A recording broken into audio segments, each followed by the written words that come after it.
M-E-T-H-O-D, man. M-E-T-H-O-D, man. M-E-T-H-O-D, man. M-E-T-H-O-D, man. Hey, you, get off my cloud. You don't know me and you don't know my style. Who be getting down when they come to a jam? Here I am, the method man. Patty cake, hey, the method man. No need to skip, be gentle. Hey, what's up, Trey? Greetings, apprentice. Today you'll be learning the behind the back half spin move, also known as the Old Man Dalton's forbidden jutsu. Let's get right into it. I broke this move down to 3 steps, so the learning process is easier for you. Step 1. Behind the back crossover.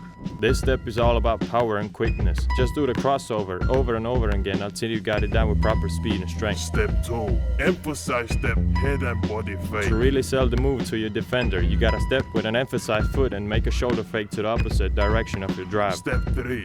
The half spin and drive. Do a half spin and drive to the basket.